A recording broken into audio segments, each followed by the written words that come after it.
16th, when is that? The way it was. 16th is next month. Thanks, Tim. It's It's great. also White King Day. Oh, yeah, they said, I told Teresa, I said, the reason you asked me to come is because I'm old, and she said, no, it's just you're visually impaired, and so we'll just let you don't have to wear a blindfold. You don't have to waste a blindfold on you. You can't see anywhere. That's a sad state. It's White Cane Day. They have 3 students in full program on. There was a kid here. He had a affliction that he couldn't see or he was blind. Then he's had a brother the same. Jody, my item. I know, I already told her. Okay. Doesn't have anything to do. Okay.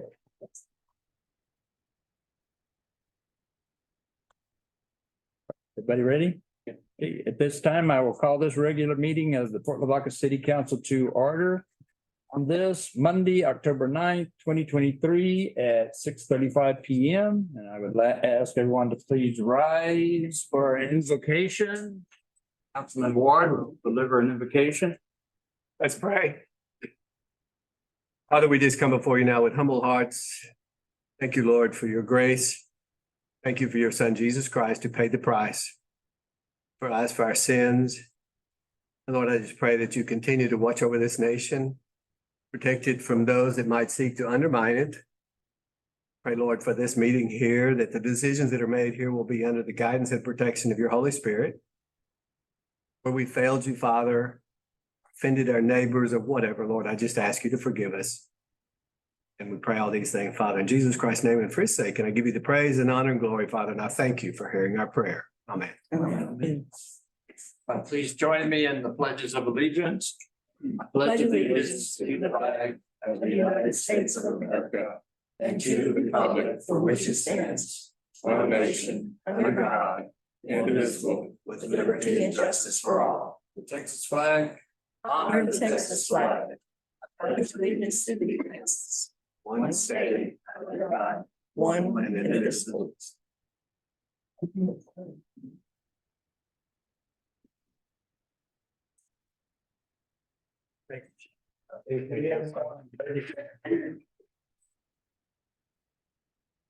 This time, I will ask if there's anyone here to speak before council. Inform that no one is registered to speak. I don't see anyone attending that wants to speak before council before we begin our regular agenda. So I will proceed with our regular agenda. And our first order of business are presentations. And today we have a presentation from our fire department. It is National Fire Prevention Week, and I will present a proclamation for Fire Prevention Week.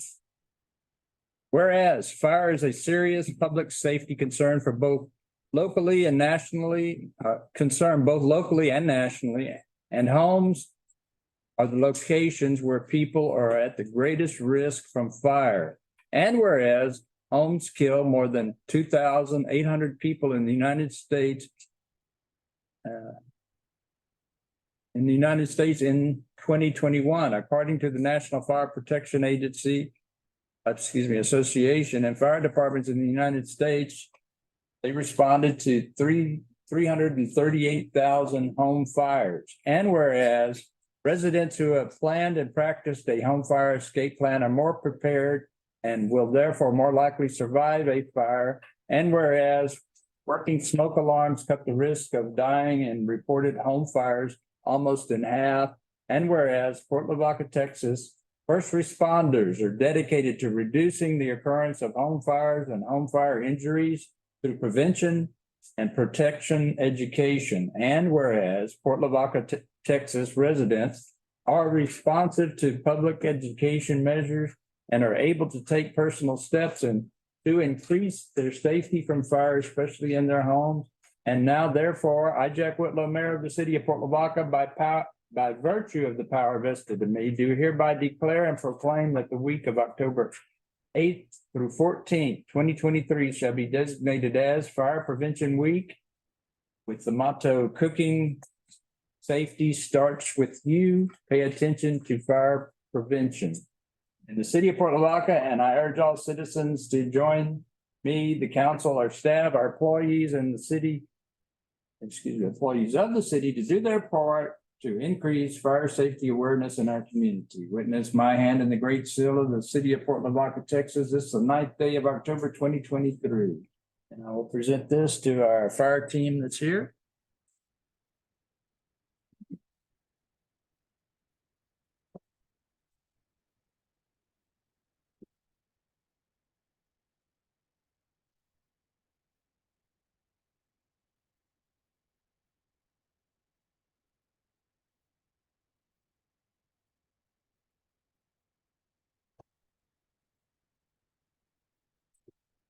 Big smiles. It's the ones that on shift like that.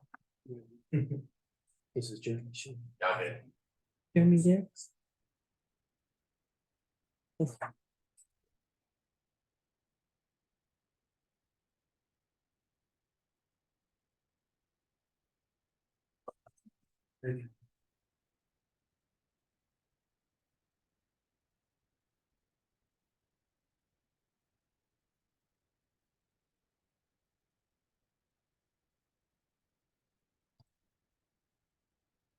Our wagon's up there. I think. Yeah, I believe that's all we have for presentations, and we'll move on to our consent agenda, which consists of the minutes of the September 5th, 2023 special meeting, the minutes of the September 11th, 2023 regular meeting, the minutes of the September 25th, 2023 special meeting and workshop, a review of our credit card statements, receiving our monthly financial highlight report, and consider our quarterly investment report ending September 30th, 2023, and receive Victoria Economic Development monthly report. Motion. So move. Second. We have a motion to approve the consent agenda as presented. So all in favor say aye. Aye. Any opposed, same sign. None opposed, motion passes. Yeah.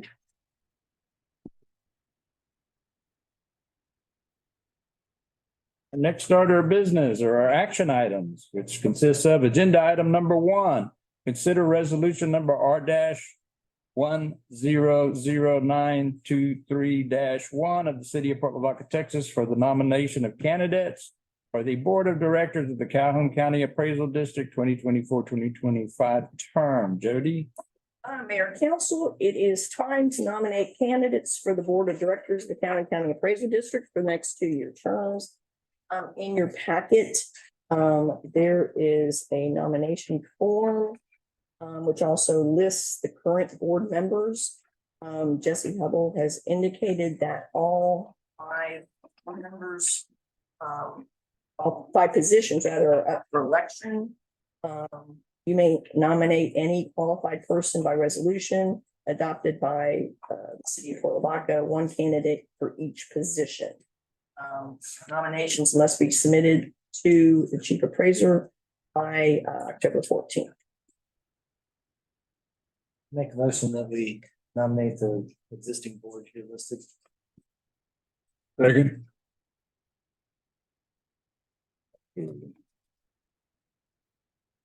Is the existing board or is that their nominations? This is the current board members that's in here. The slate. Existing slate. Existing slate. Renominate. We have a motion and a second to approve and nominate Mhm. the existing Nominate, slate yeah.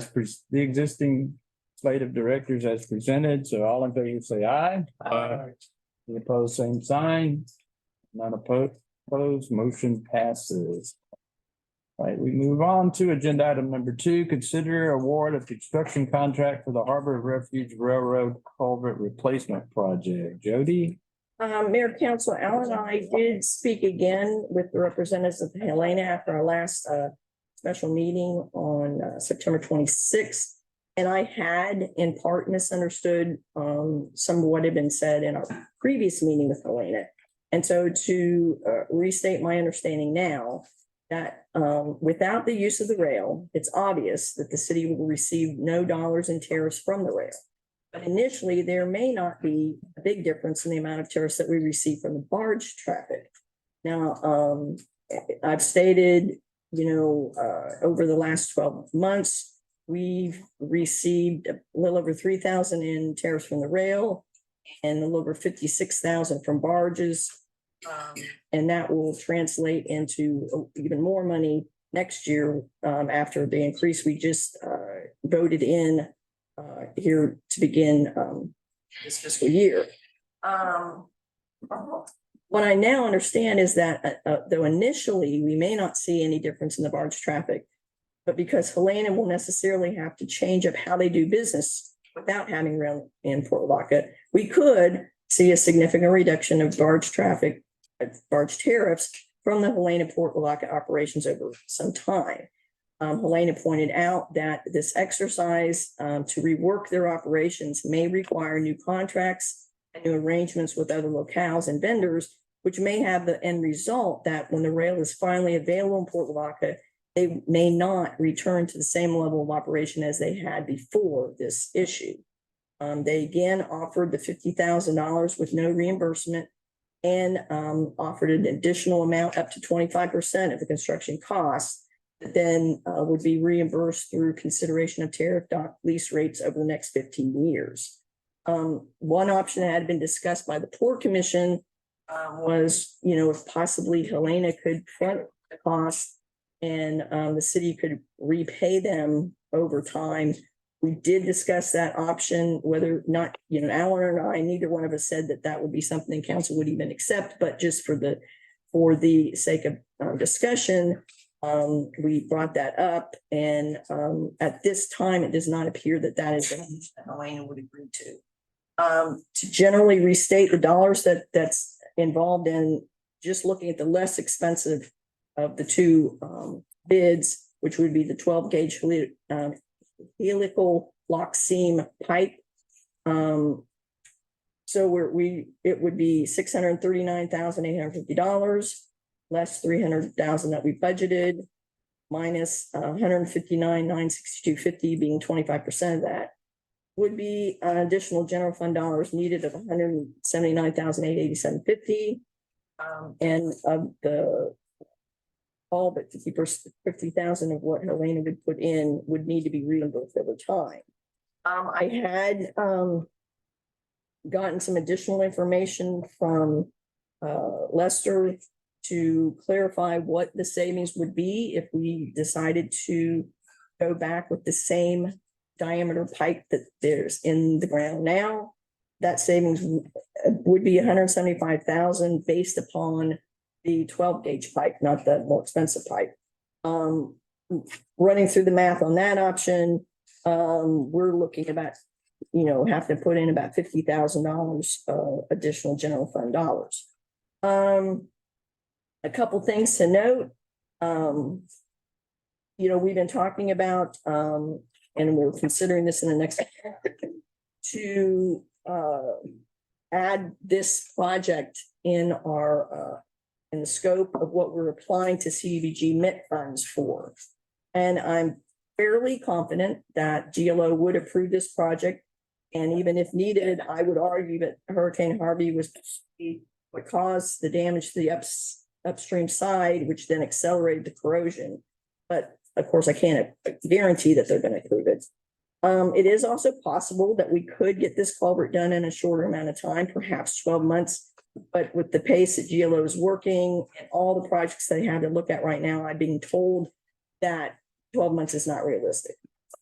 I did speak with Michael Ada with Golden Crescent Regional Planning Commission, and there is the possibility that we could get funded with an EDA grant, but he didn't think the time frame would be any better than GLO's time frame. We still do not have approval from the Union Pacific Railroad. So any award would necessarily be contingent upon Union Pacific Railroad approval. Now, I did speak with Lester Contracting, and they will still honor the bid through November 13th, which is our next council meeting. Staff's recommendation at this time is for council to authorize inclusion of the culvert replacement project in our corporation ditch CDBG mitigation grant application. And because again, even if award tonight, any award is still contingent upon Union Pacific Railroad approval. If council's considering at all an award of this bid, staff recommends to wait and consider an award at the November council meeting, hoping that we would have a response from Union Pacific Railroad by that time. Otherwise, council can vote to just reject it at this time. For your refresh everybody's memory, I put a copy of the although I don't know if it's got in your packet or not, but I've got before me, I've got a copy of the bid tab. Again, the total base bid for the pipe that Union Pacific specifies. Their default pipe is $749,850. And for the alternate pipe that still meets the railroad loading spec, but we still don't have approval from Union Pacific, is $639,850. I don't know, Al, if you got anything else to add? Because discussions we had. I think we ought to go with some mitigation funds and try to get it funded that way. And the smaller pipe may not be city Port Lavaca needs for the next, looking at the next 30 years. We're going to try to get more and more water off our city through that drainage pipe. And so it's going to require something a little bit bigger than what we have the capacity. It's not as much as what we need. So I feel like we ought to, take our time and get it right, get the right pipe and get the funding through mitigation funds. Does that mean delay again? And what? Just what is it? You said, let's take our time. When you say take our time, I've heard that a lot since I've been on the council. We've taken our time on some things that have never gotten done. It's important to Port Lavaca and to Helena to get that pipe in. We really want it in, but I don't think we ought to jump into it until we have funds secured. And that doesn't mean delay again. That means let's get the money and then do the job. So on that recommendation, do we need a motion to pass? Well, we need under this item, I think we need a motion to either pass it to make a final decision on November 13th or make the motion to reject the bid. Well, what's the plan? Where would the money come from if we proceed now? If we proceed now, it would come from general fund reserves. That hit us hard with all our other projects. Yeah, it would be, we need about, assuming we take Helena up on their 50. offer, the short-term requirement from general fund dollars would be roughly $180,000. And then over time, we'd be reimbursing them about $110,000. Plus the 300,000 that we already approved. Right, correct. Better to go with the fastest possible way to do this, because if we wait, it's going to extend the project another year, and Helena will be transporting with trucks on the road with these chemicals that should be transported by rail. That's my main concern. Otherwise, I would say, let's wait. But if we, for the mitigation money, but that's going to put us at least a year behind, at least.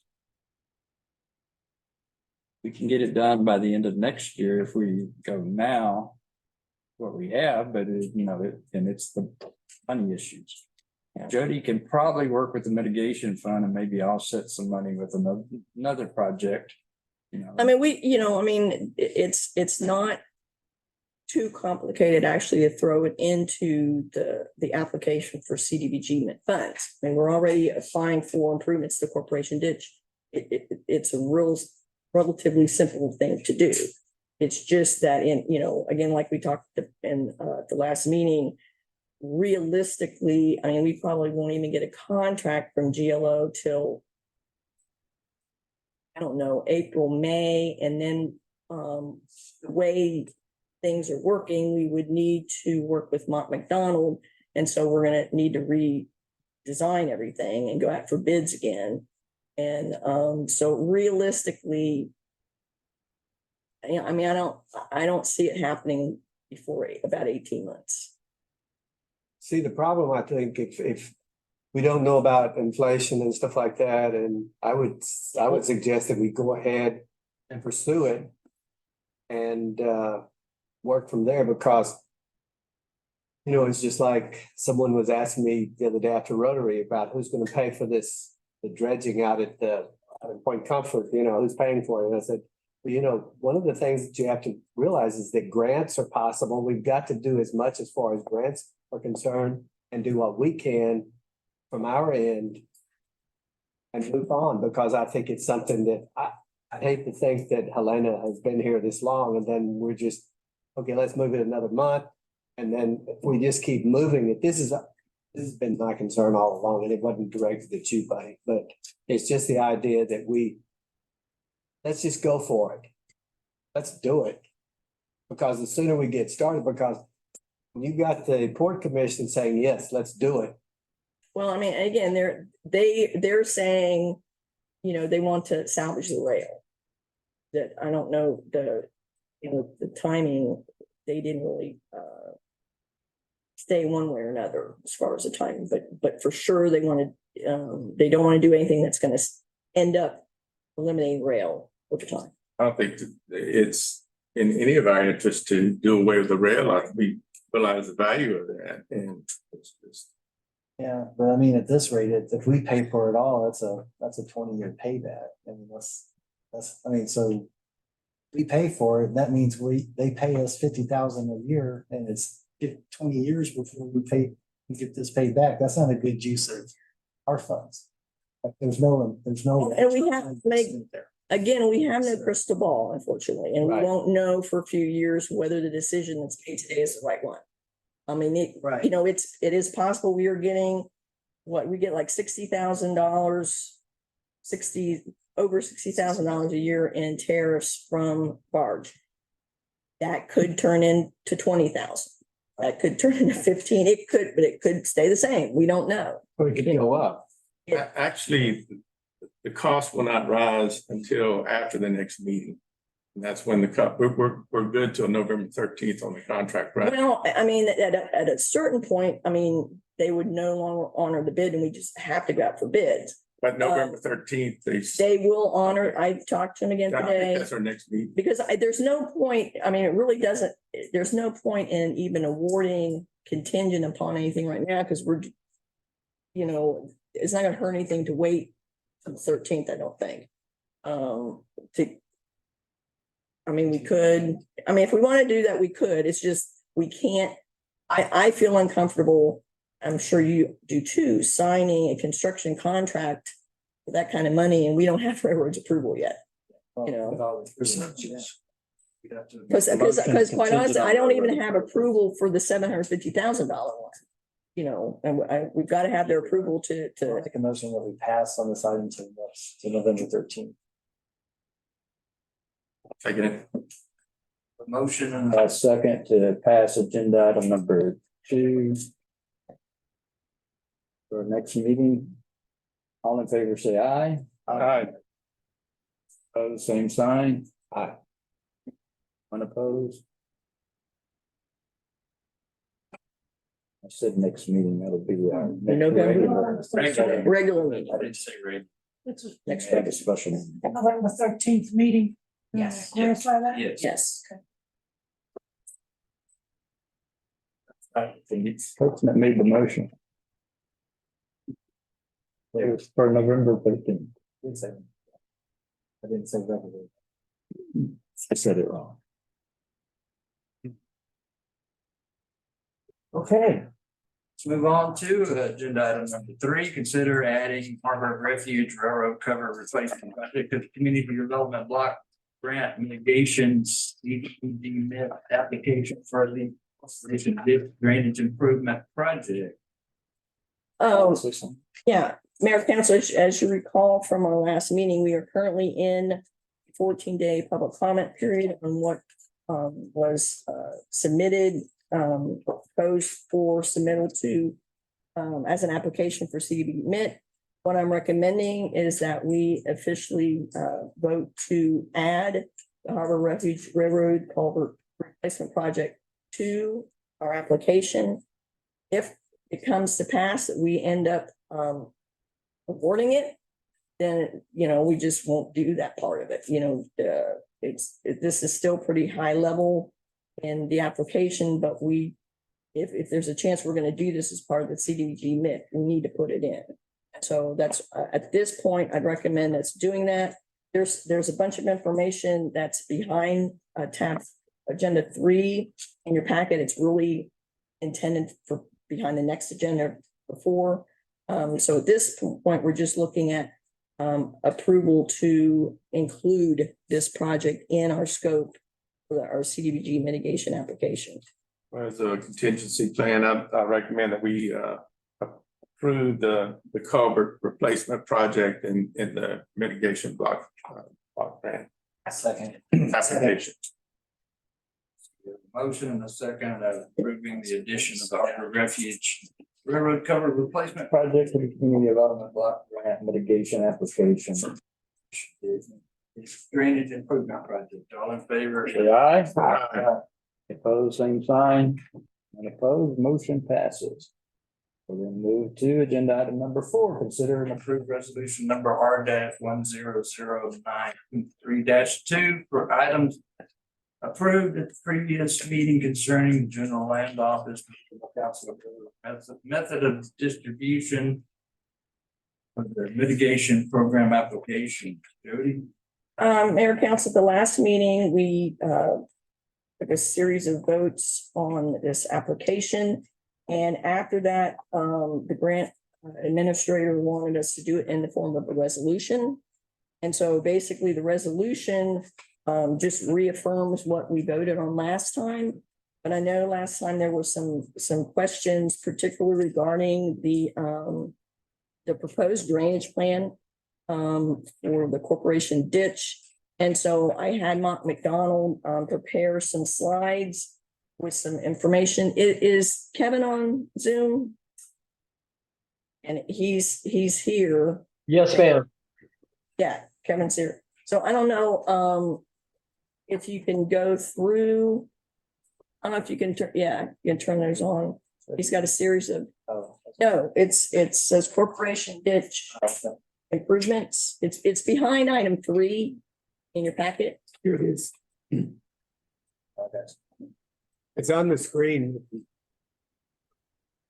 Yeah, so Kevin Morgan is on Zoom. He's with Mont McDonald. As you recall, about a year ago, we contracted with them to do a drainage study anticipation of this money becoming available. So we had an idea of, okay, what are we going to do with this money if we awarded it? And so he did a study and came up with a proposal for the detention pond that would reduce the flooding in that area. So Kevin, you want to just walk us through this? And then if anybody's got any question, this is the time to ask. Yes, ma'am. Mr. Mayor, City Council, thank you so much for having me on. I'm Kevin Morgan with Mont McDonald, and been working with Jody for a while on this very important project, Corporation Ditch. As you can see from the first slide that is on the screen right now, you can kind of see what you're dealing with. As you know, you live there, you know about the flooding that happens on Half League and some of the issues we have with capacity on Corporation Ditch. If you want to go to the next slide, we can kind of talk about just kind of some of the objectives that we were tasked with doing. One thing was just look at trying to reduce the street flooding that happens on Half League and also some of the other surrounding streets. It's not just that location, that street, but just looking at, how can we improve the flooding that y'all have in that area? Also look at improved capacity of Corporation Ditch. Can everybody hear me all right? Yes. Okay, perfect. So improved capacity on Corporation Ditch, I think one of the council members mentioned earlier, this is not just, the improvements that we do to Corporation Ditch, not just affect Corporation Ditch, it affects everything that surrounds it in the future of adding some of the water in some of these low-lying areas or some of these areas that don't have good drainage to Corporation Ditch. So we want to try to improve capacity. Some of the task things that we did already was just kind of look at, data collection. From that data collection, look at developing a stormwater model that we can use and that the city can use as kind of like a living document is almost what I would call it. Allows the city as they move forward or as they have a large development or even a small development come into the city, they can actually see how that affects the ditch. And as we do improvements to this area, you can update it as we go. And that's something we can do, or obviously we can help, help with the city and give them the skills to update the model as they move forward as well. And then also we wanted to identify stormwater solutions that work, we talk about cost benefit, we talk about improvements that can help this area. So those are just kind of the objectives that we were tasked with doing. Look at the next slide real quick. When you say update the model as we go, I guess I don't understand that. So we have a stormwater model that we've made of the existing conditions, but as you improve like the culvert at the railroad that y'all were talking about, we can update the model to show that new improvement to that As culvert. we make improvements. As Okay. we make Or new improvement. development comes in and that's what. Yeah, if you have if you have the school or you have a portion of a new subdivision or an older subdivision that you have that you want to route drainage to Corporation Ditch, you can see how that affects Corporation Ditch. Also, you can see how it affects the new subdivision, new development, or the old development. So you can update it as you go. And we've used it in various different city situations, and it's been very useful for that, for not just for current conditions, but as the city develops. Data collection, just some of the things that we did. We had city drainage maps throughout the years that we used. We also pulled some of the NOAA LiDAR information that had some of your contours and elevations information. We were actually tasked with getting some survey out on Half League and then also along Corporation Ditch. So we were actually able to get inverts of pipes, sizes of pipes in the Half League area. And then also as we get down through Corporation Ditch, we were able to get some actual cross sections surveyed to see what the ditch configuration was, what elevation it was, what elevations were at some of the culverts like at Live Oak, FM 1090, and then at the railroad. We got those elevations so we could actually, not just base this model off of information that we get from past surveys or from LiDAR information.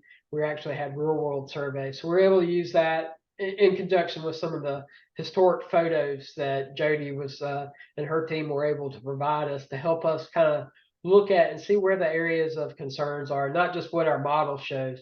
A lot of times you can build a model but you need to also look at what really is going on so you can fine tune your model. So that was kind of our data collection there. And from the data collection, one of the things we looked at on this next slide was the May 18th and 19th of 2021 storm event. And on that next slide, I don't know if you pull it. The next slide. Next slide down. So you can see right here, one of the things that Jody was great to provide for us was, and there's, you can read on some of the websites about, some of the residents had talked about, 10 inches of rain and some things like that. And there may have been 10 inches of rain.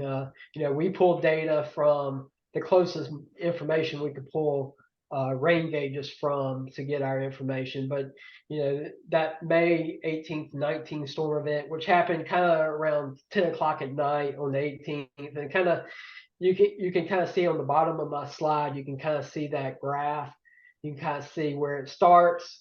It kind of peaks around midnight when we had a pretty substantial amount of rain at midnight. 2.5 inches per hour, give or take a little bit. And then as we got through the midnight hour, going into early morning, it kind of slowly decreased the rain amount. And then we had, on the 19th, you can kind of see midday on the 19th, we had some rain events as well. But just using that information allowed us to kind of see, what kind of rain event were you having? And you can see that from the pictures here that Tilly, George, Austin, all those areas had, we had street flooding going on at those intersections. And, Corporation Ditch was, near capacity, I would say, during that storm event. And then also looking at, well, what kind of rain event was it? Majority of the rain, the big part of the rain happened in about 6 hours, give or take a little bit. So that was about 6.1 inches. But over that 17 hours, we had about 7 inches of rainfall. And like I said, I want to preface this by saying we pulled this information. I think it came from the airport. So obviously, if it's just like any other area, sometimes, the north part of the county will get, 2 inches of rain, where the south part of the county may not see anything, especially being on the coast like you are. A lot of times it varies depending on where you are, but we were able to use this information and kind of look at, see what kind of storm event was this. And just looking at some of the information we had, it looked like it was just over a 5-year storm event, not quite a 10-year storm event, but in that range of between 5 and 10-year storm event is what we saw on May 18th and 19th. And please feel free to jump in and ask questions as I kind of go through these slides. But that's just kind of what we were using to try to, fine tune our model based on the existing conditions and what we've seen from past storm events. The next slide, I think, goes into, so what are the existing conditions that we have out here? Corporation Ditch sees about 646 acres of water that flows to it. When you look at the north half from 35 to Main Street, that's your standard storm drain system with curb inlets, and then underground storm pipe that flow from north to south towards Main, and ultimately dump into Corporation Ditch right there at the south side of Main Street. From Main Street all the way to the bay, let me just say, from Main Street to Austin, you're looking at a concrete ditch section through that section. And then from Austin all the way to the bay, you're looking at a grass, vegetated, sometimes it's overgrown brush area all the way down until you get to the bay itself. So we were able to, with the data we collected, with the survey information we collected, able to take all this information and kind of fine tune that model and actually put together something that we can use moving forward. And next slide real quick. When we talk about developing the model, we use what's called ICPR4. It's a software, stormwater routing software program. It's been used throughout the U.S. It's used in Texas, used throughout. So that's what we use for setting up our model software. And then when we talk about precipitation, we actually use NOAA Atlas 14. And what that allows us to do is, you can kind of see on the screen here, is actually kind of pinpoint what are the average rainfall events that you see in this area. So we were able to, actually pinpoint the half league Corporation Ditch area and just see, well, what kind of storm events, what kind of rainfall events are we going to see in a 2-hour, 10-year storm event or a 100-year storm event. So we use those hydrological precipitation averages in our model to really show what real world you're seeing now from NOAA. So next slide real quick. And so I know this one's probably kind of hard to see, but developing the model, this is the software I kind of zoomed out so you can kind of see everything, but if you zoom in, you'll actually be able to see pipe networks, channel links for the ditch, all the things that are incorporated with the existing features that you have now. And what it allows us to do is actually run these models where I'm running a 1-year storm event or I'm running a 100-year storm event. I can run those models based on the pipe network and the ditch system that we have here currently now, which allowed us to kind of see what was going on and kind of actually, go back to what, we saw in the pictures. So that was good. The next slide, I think, goes into, so what were our results? We pulled results. Like I said, we did everything from a 5-year up to a 100-year storm event. And obviously, when we look at a 100-year, obviously in those situations, one thing, you have a lot of flooding, but also some of that overland flow that may sit in one area in a low area may actually pop off to another area. So some of those 100-year events may not be too realistic, but you can kind of see, I've kind of highlighted in here the 10-year and the 25-year storm event, and also the 5-year. You can kind of see where George, the 5-year event for George, we're looking at about a 1.6 feet. In the 10-year event, we're at 2.4. Like I said, with that May storm, we were around just between a 5, a little bit over a 5, and definitely under a 10. So we were probably in that range, give or take a little bit. But you can kind of see from the model the results that we were able to produce for the city. This is feet of standing water during the event, or what does this number represent? So what this represents is what flood stages we see. Like if you look at the second line, George Street, the street flooding, how deep the street flooding was in that area. For a 5-year event, we're looking at about 1.6. In the 10-year event, we're looking at about a little bit over 2 feet, 2.4 feet of standing water that would be in George Street during a 10-year event. It's feet. Okay. In feet, sorry. Yes, in feet. So that allows us to see where we have in our, and you can kind of see, those first 4 streets really see flooding predominantly most of the time. As you get to Main Street and Live Oak and Austin, you get into Corporation Ditch itself. It's got a little bit more capacity than, your street, standard street pipes that you have and inlets. And so that's what we got from our modeling results from the ICPR model. We did have flooding inside the building, so I think they might be a little bit higher than 4 feet, but They are. so. Okay. Well, we can always go back and, the good thing is we can always go back and fine tune. So if there's definitely a building or something like that, we can go back and look at and see. Okay. What Billy and George. George Street at the intersection. Yeah, both sides, those warehouses were. Yeah. Into the wall. Yeah. So you can see we're 2 feet, but in the 25-year, we're closer to 4 feet. So maybe we need to go back and analyze that a little bit more just to get that to a more real world situation. These numbers are existing and you're designing it to this, so this doesn't happen. Yes, sir. Yes, sir. Okay. So we'll show you some of our concepts that we've come to. If you want to go to the next slide. So, when we talk about, stormwater solutions, what are we going to do to reduce street flooding? And just to your point, what are we going to do to impact that? What are we going to do to improve capacity in Corporation Ditch?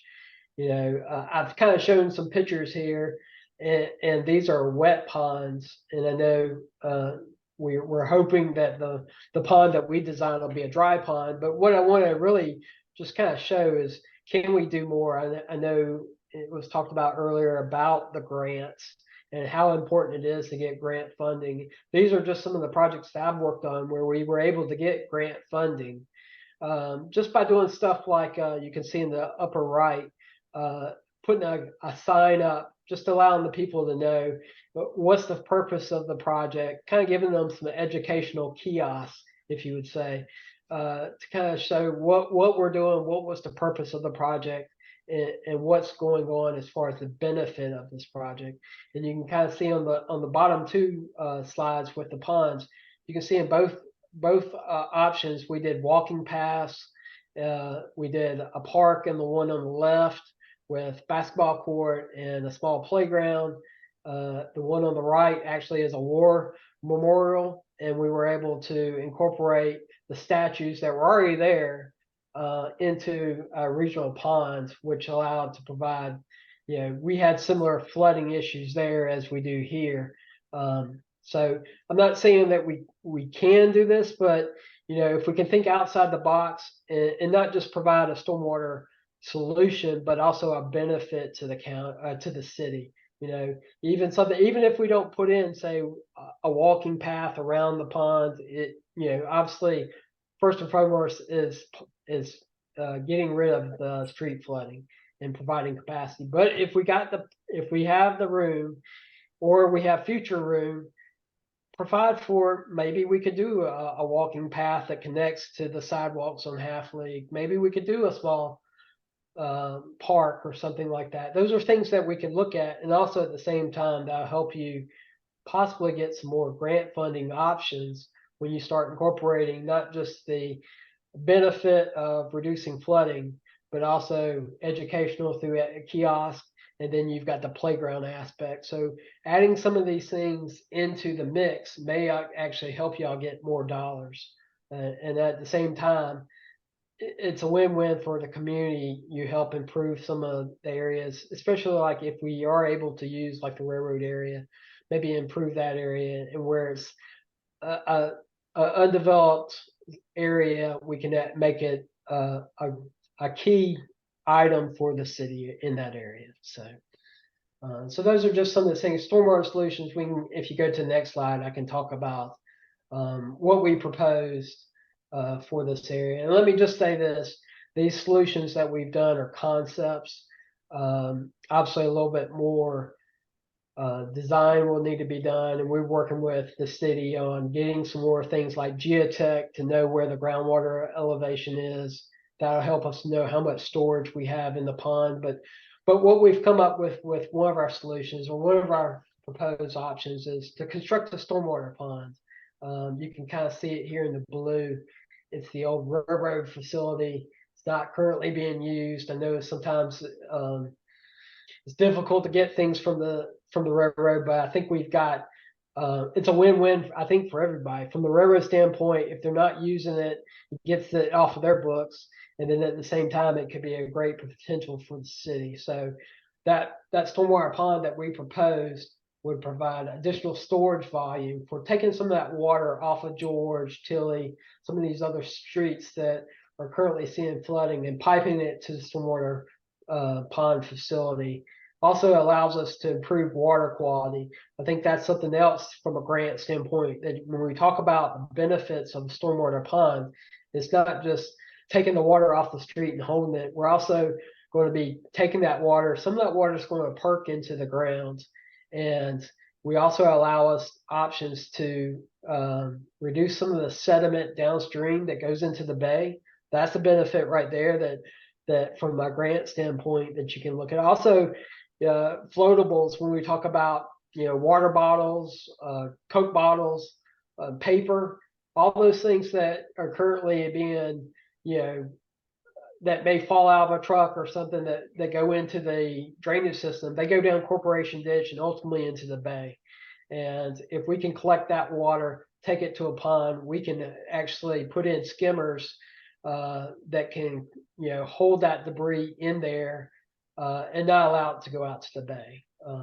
Another benefit of a stormwater pond is, we talk about the capacity of Corporation Ditch itself. If we can hold back some of that water and store some of that water in the pond, that'll improve the capacity of Corporation Ditch during this storm event and then future storm events. And then also, with this option, we don't do any improvements to the drainage system north of George Street. we're able to utilize what we have right now with the existing system and just increase the pipe sizes from George going to the ponds. And then, just looking at that capacity and then upsizing like I said, upsizing the pipe sizes from George, going down the easement and ultimately getting into the pond system. So you said this would be a dry pond? Well, like I It's said, designed that way? that's how we have it currently That's the shown. As a concept. dry pond. What would the bottom be like of that pond? Well, Concrete or just limestone or? no, you would want, typically what we do is we seed it or grass it so that when the water gets into that pond, it basically acts like a swimming pool, but depending on how your soils are, it should some of it should perk into the ground while some of it will discharge downstream at a lower flow rate. But it'll be a grass pond. And it'll have grass side slopes, and like I said, we could do a lot of things with some landscaping, fencing, and different things we could do to definitely make it look aesthetically pleasing. See, the proposed pond has Mahon Street kind of going across in it. Would that require a bridge, or what would that be? Well, I showed that area when we talk about acquiring property, like you said, that piece of parcel is so small, it's probably not beneficial for a pond. It's so small, we're not going to get too much volume savings in a pond there. Most likely, we would use it for, like I said, that could be the option where you put a small little park area. I don't know, but if we did use that area, we would discharge to it, and we would have some piping going underneath the street to the major part of the pond. Right, okay, thank you. Yeah, but we just, that when we talk about purchasing that property, it just made sense if we're going to or acquire that property. It just made sense that since CSX owns that whole entire little piece, not to just leave that little piece there and No, I understand.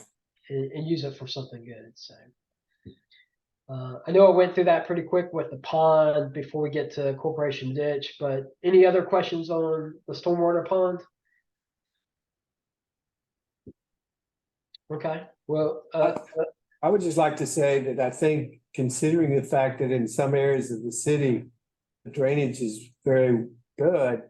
And I think it's only right that we alleviate the problem in that area, because if you're living in that area and it's raining and you think, I wonder how much more it's going to rain and how deep it's going to get, and I don't want it in my house. And it used to not flood that bad there. I mean, it always held water, but not like it did this storm. Right. I mean, and those are brand new pipes. They just did everything under there, and for some reason, it just didn't flood.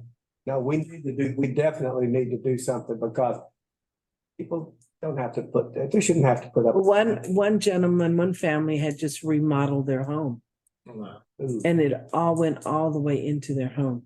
my God.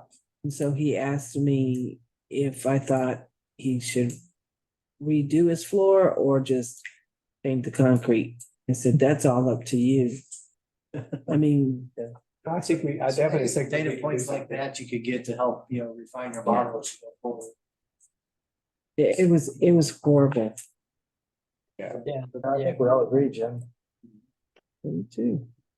yeah, that's definitely difficult. I've done a couple of these scenarios, different projects where you do have residents that, like they said, next time it rains, they're concerned, or am I going to make it out of my house, or am I going to flood? So I think I think these solutions will definitely help with some of those concerns, and then also letting the city, letting the citizens of the city know that, hey, the council is working on this. I know Jody's been working on this for a while, and I know the mayor and everybody's been working on this for a long time. So getting that community buy-in, I think it's going to be a win-win for everybody. So I think that a lot of people, it may make them sleep a little bit better at night knowing that the city is working diligently to come up with solutions to fix these problems.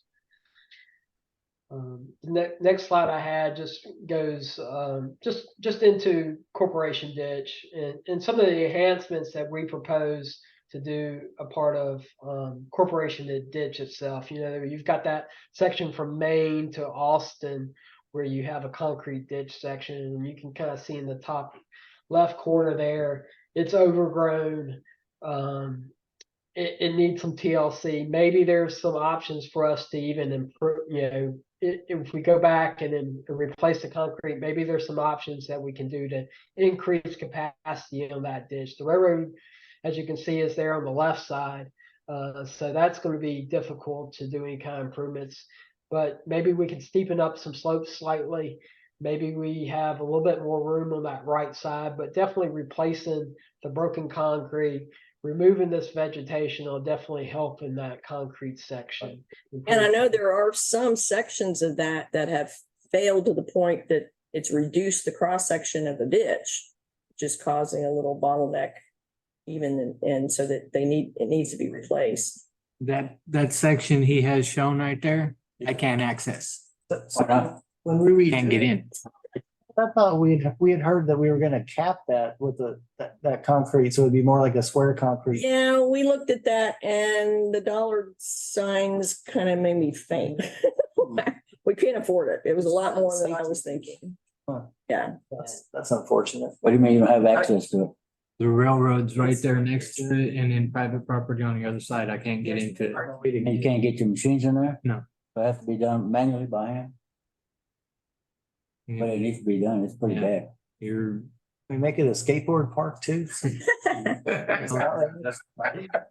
mean, but honestly, that's one thing maybe we can look at, Kevin, that, I mean, we can't afford to do that everywhere, but maybe we can look in that one section where it's really hard to get access to, we can put more of a box in some of that instead of, I mean, I don't know, let's look and see what that would cost. That Yeah. section also has a little bridge, walking bridge back there. Yeah. And Yeah, that's where all the vegetation, you know. Oh, that's scary too. Yeah. Right. It's, all that needs to be I mean, taken. it's not being used. No, it goes to somebody's backyard. Yeah. This is all kind of preliminary, right? We're gonna have. This is this is a concept, right? Okay. I mean, honestly, we are further ahead with our concept than most people would, just because we have done a drainage study. So we can say that, yeah, this concept will work. This is our problem. We've got documentation of the problem, and this is some ideas. So I think we're further ahead in our application than would otherwise other cities might be. But I like that you're looking at opportunities to make it attractive as well as functional. So, hopefully we can do some of those things. Yeah, So- and when we talk about making things look attractive, obviously we don't need something that's also a maintenance nightmare for the city. So, if we look at trees or we look at whatever option it is, definitely would want to meet with council and meet with the mayor and just kind of talk with options, but also making things that are maintenance friendly. And I think whoever it was that brought up the good point about, we can't access this ditch currently now. And definitely that's one of the things that we would want to, once we got into design, we want to come sit down with y'all and talk about, well, can we provide you access to that concrete ditch? Maybe there's opportunity that we, lessen the slope closer to one of the side streets that allows you to get down there and access it a little bit easier. So, when we talk about not just improving capacity, but improving maintenance and making it a benefit to people that have to maintain it, 24/7, is obviously something else that we definitely want to look into. So maybe there's some options in that case as well. The railroad would move their tracks over 20 feet and I could get an excavator in there, but it's. Yeah. Yes. So what kind of rain event are we designing to? I mean, we say 50 year or 100 year, but what does that mean in like inches per over 12 or 24 hours? Yeah, so what we've been tasked with looking at was basically trying to design these systems in the pond and the ditch improvements to a 10-year storm event. And if you look at, you know, those events, I don't have it right in front of me. Hold on, I can tell you real quick. But those are, you know, anywhere from you know, anywhere from, you put me on the spot here, I can tell you right now though, but here. You know, when we talk about like a 24-hour event or when we talk about 4-hour event, we're talking about for like a 10-year storm, that's about a little bit over 8 inches of rainfall. You know, when you're looking at a 25-year event, you start getting up to the 10 and a half inches of rainfall. And so that's what we were kind of designing for, was the 24-hour 10-year event, which gets you about 8.3 inches of rainfall. But we also looked at what was going on with some of the other storm events. And we can look at the results in a minute. The grass ditch, one thing I'll just point out real quick on it, similar things, you know, you've got areas where the grass is somewhat being maintained, but a lot of the segments have, you know, overgrowth and need to be regraded a little bit to provide a consistent ditch. Obviously, and we would have to get buy-in from any kind of environmental impacts that we might have from wetlands or anything else that may be out there before we did any of these improvements. But those are some of the things that we might could do in the grass ditch area. And on the next slide, you can kind of see when we talk about results. I know someone mentioned, well, what are we getting in there? And you can kind of see that, you know, we're showing the existing in the 10-year existing, we were showing about 2 feet on Tilly. And you can see that we're actually we're having no street flooding for the 10-year in any of the, if you look at George, we're at negative 0.7. Schooley, we're at, you know, negative 1.5. And then Mayhem, we're at negative 2.2. So you can kind of see in that 10-year event.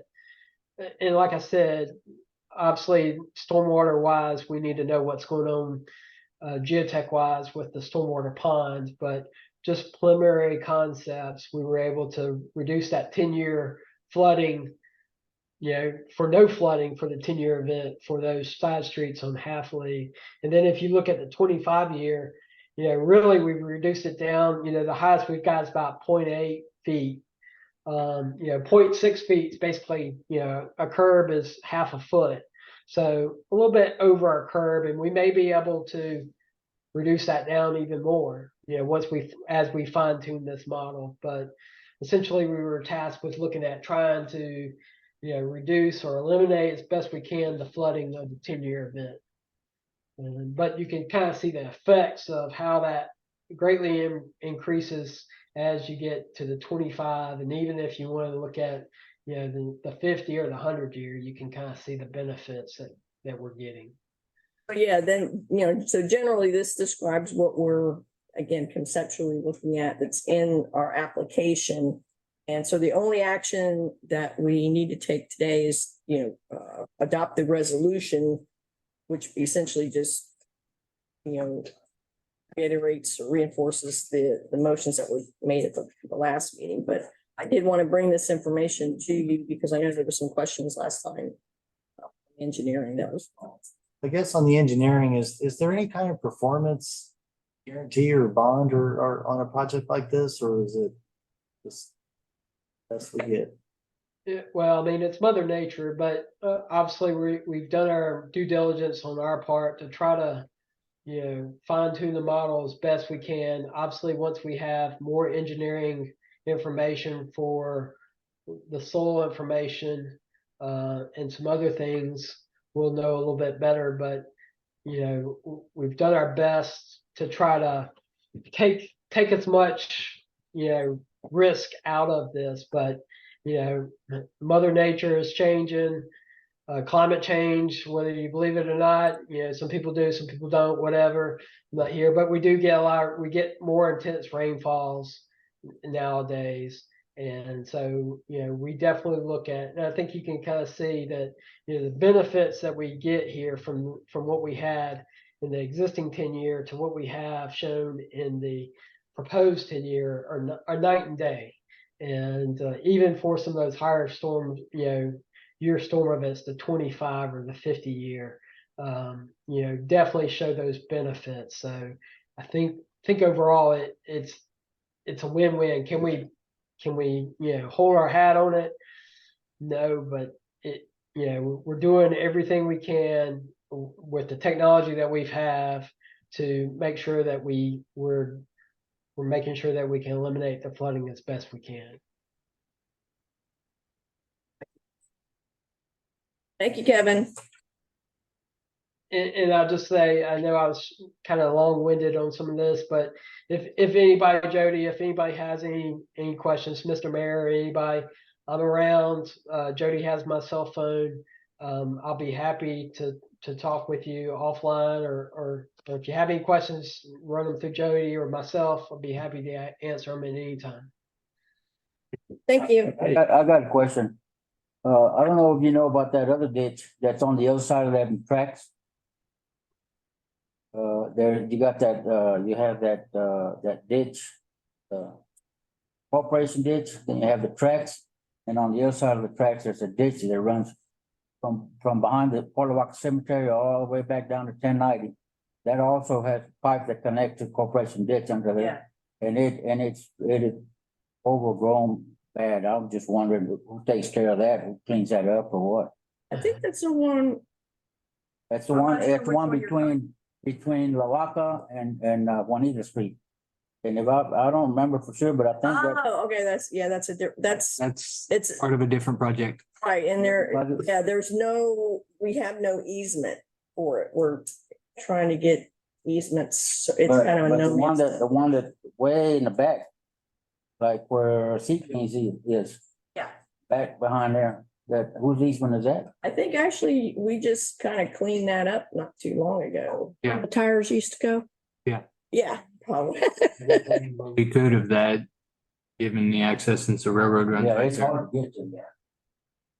We did our best to get in there and avoid private property and the railroad. But that's a tributary basically like to Corporation Ditch. Yeah. Yeah, Yeah, it goes through. that would be a separate project. We were working on easements to that, but there's a lot of Yeah, property in there that has complicated title problems. Yeah. Because they've been inherited over the years, but no inheritance documents were done. So they're in the states that are, 50+ years old, yeah, I think we ran into one that had like 30 heirs and we said, okay, at least. do that right away. That wouldn't be bad. So, then you have to get all those people to sign, You gotta find them. and you gotta find them and all that. Gotta go to district. Your job? Yeah. If I can find them. We just need. Well, and it can't be cost prohibitive.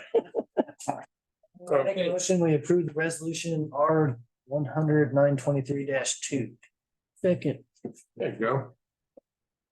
Okay, we have a motion in the second approving resolution number R-1000923-2. Ready to go. Thank you, Kevin. Participation in the CDBG mitigation programs is presented. All in favor, say aye. Aye. Opposed, same sign. None opposed, motion passes. You want to address Kevin? No, No, I just thank you, Kevin. All right, yeah, thank you, Kevin. We appreciate it. Good presentation. Very good. Move on. We are at agenda item number 5. 5. For approval of amendments to the Fort Lavaca Pride Facade Grant Program. Jody? this is the same information that was presented at the workshop. I have not changed anything. And so we're looking for approval of this of these changes to Fort Lavaca Pride Incentive Grant Program. You just want to make a motion? Yeah. I make a motion, we accept. Again, We It's have a motion and a second approving the amendments to the Fort Lavaca Pride Facade Grant Program as presented. All in favor, say aye. Aye. Any opposed, same sign. And opposed, motion passed. Moved into agenda item number 6, consider proposed submittal of proposal to Matagorda Bay Mitigation Trust in response to request for proposal number 2023-20 I guess that's 2023 to 2024-1. Mayor Council, this is the, in your packet, or actually I placed it on your plates, your spots. The conceptual layout of the project that we're looking at applying for Matagorda Bay Mitigation Trust Fund dollars for, which is due next Monday. Honestly, I'd hope to have like a draft proposal already to show you tonight, but with TML and then I got sick over the weekend, so I did not get that done. But again, this is what I'm looking at, a couple key things that maybe it's slightly different than when we talked about this at the workshop, is I have learned that it's very important that we do not include any work within an area where we generate any kind of revenue. So I want to make sure I stay out of Poor Boys lease area, which I've identified there in blue. That's the area that they lease. So we're going to go up to that. So I believe, this isn't finalized yet, but I believe I can get 3 transient boat slips. I've talked to RJ and we think it's paramount that we have a nice, good area for this public dock and fishing crabbing area. I don't want to cut into that is probably more important to have that than an extra transient boat slip. We've got room down the road. If we relocate Poor Boys at some later date, we can add some transient boat slips if in fact this becomes something that's popular. So the preliminary dollars that I've got, we're probably looking at in the neighborhood of a little over 600,000 to do all this. But in my mind, the parking lot area probably isn't something the trust is going to be excited to pay for, although they may be the part of the landscaped areas, what I might consider like a rock garden, someplace that helped filter the rainwater off the parking lot. They may be interested in that.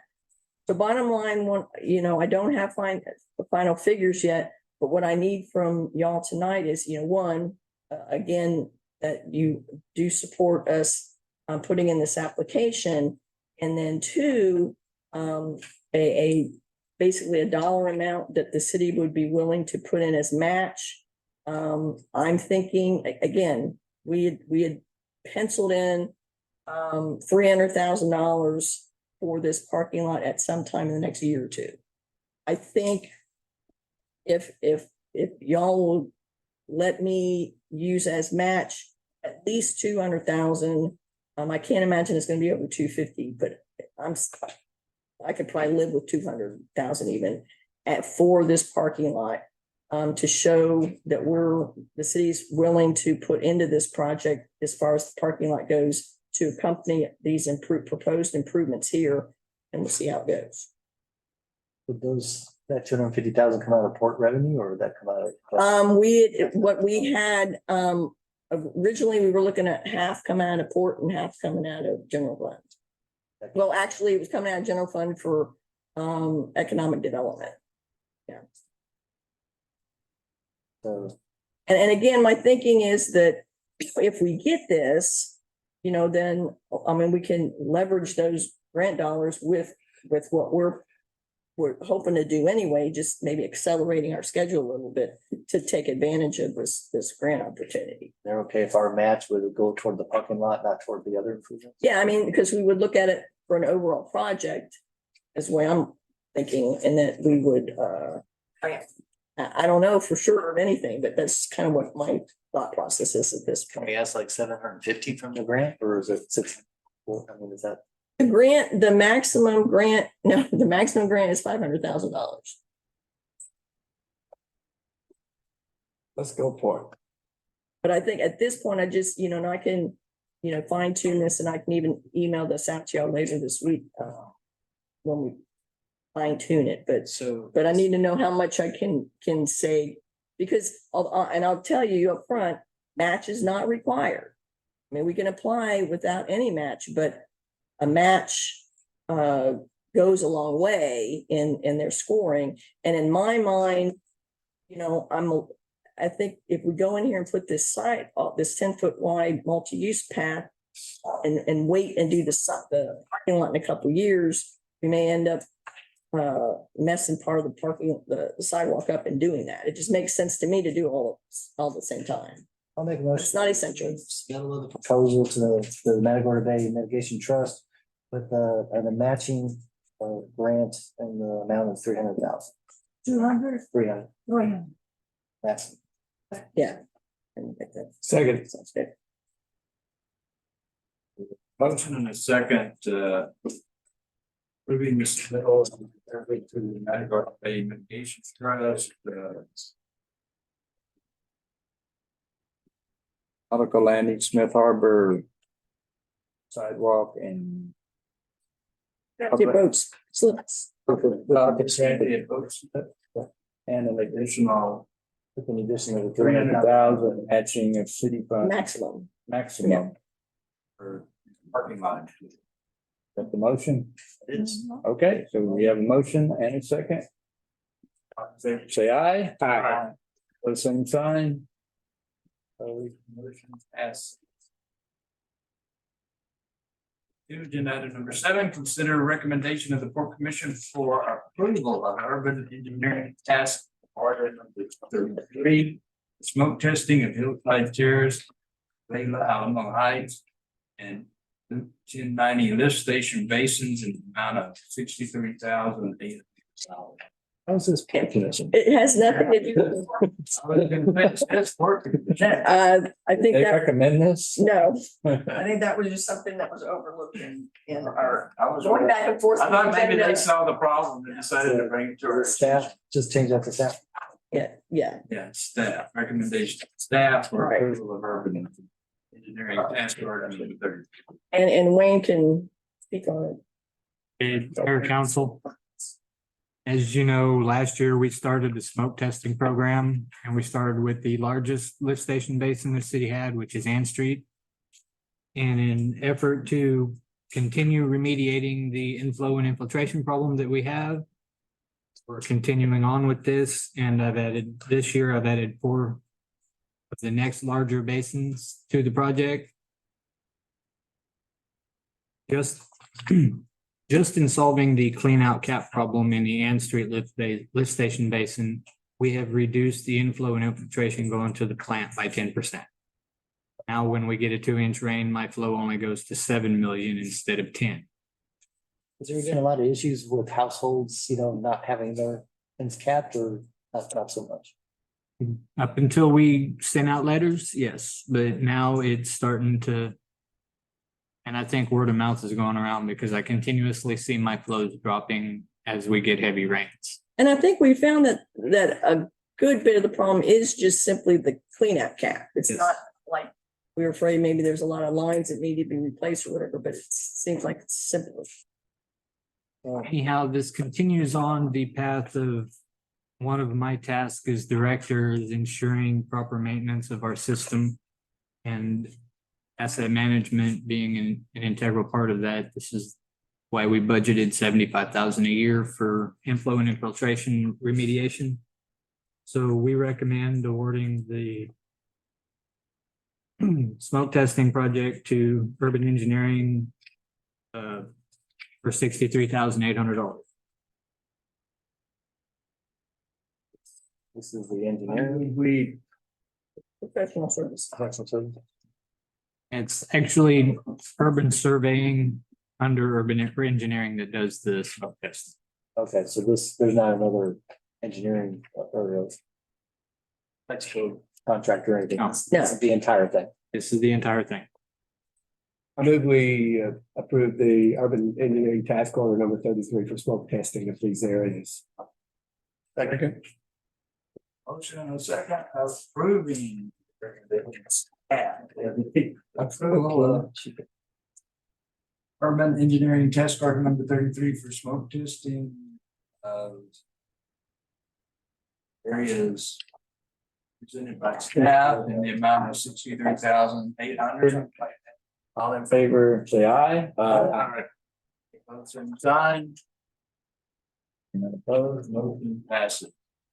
We move to agenda item number 8, consider second and final reading of an ordinance G-10-23 of the city of Port Lavaca, amending the code of ordinance by repealing chapter 30, article 2, juvenile curfew, and providing an effective date. I think you've heard this before. Colin. Yes. This guy. This is just the second and. Second reading, yeah, Mayor Council, this is just the second reading of basically removing our juvenile curfew. No changes. changes. We can't set curfew, correct? No. Right. In state law. I just- Preemption. We have a motion and a Second. Approving.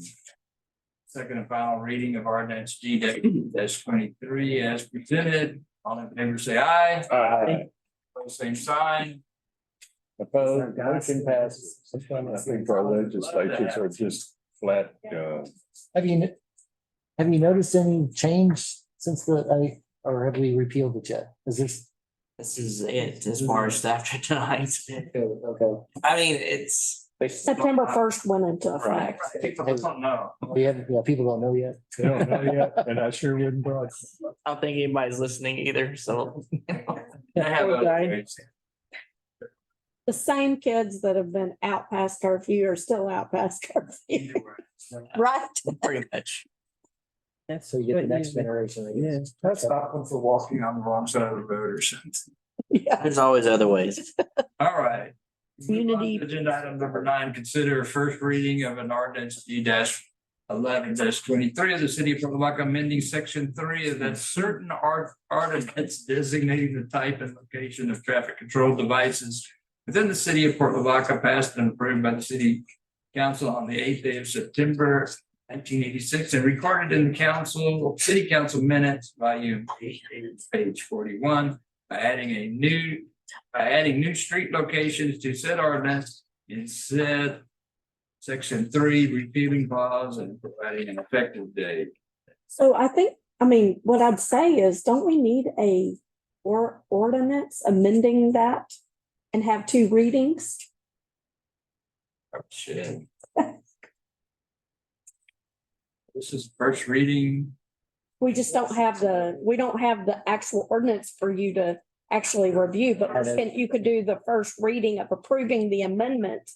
And we'll bring back in the form of the ordinance to the second, I guess. An ordinance amending section 3 of that ordinance. You can always wait to clarify it. We can pass it. Yeah, so, but we are gonna have a formal ordinance. Should wait. No, you don't have to wait. You don't? No, Approving, is this our second? first reading. First. Okay, not reading. And then I have a question. Yes, sir. Designating the type and location of traffic control devices within the city. This This is is for the sound landing. Sounds Landing and Clear Crossings. Right, ordinance that shows all the stop signs in the city. Yeah, we've had a few complaints and we realized that, there aren't any stops out there. There's some. So are you gonna bring the full ordinance back next time? Yes. Okay. And I think honestly that probably didn't, with us being a TML and everything, it just. we never Traffic got control that. device, like. But the stop signs. Stop sign. Stop signs. Okay. You know, the prior one. Some of the, like the South Landings and Claret Crossing don't have any stops. There's a map right here. You need an ordinance, Jim, you just need an ordinance to be able to put a To stop put a sign. stop sign. Yes. We can't put it up without it being in the word. We have an ordinance, but it's. And we're just adding. Amending it. Locations to that. Second, who first it? We have a motion and a second approving the First reading of an ordinance E-11-23, amendment. Traffic control devices are. So, all in favor, say aye. Opposed, same sign. Unopposed, motion passes. And we will bring that full ordinance next time. Make a motion. Page- Yeah. Yeah, 1:30. Motion to adjourn. I did. Anybody want to second it? Second. What's this? Nice job. In here in a second. I thought we were through. Yeah, motion to second to adjourn, all in favor, say aye. Opposed, say aye. I have to give you a little credit. Thank you all. Then we don't have to have a motion. That's right. You don't have to have a motion.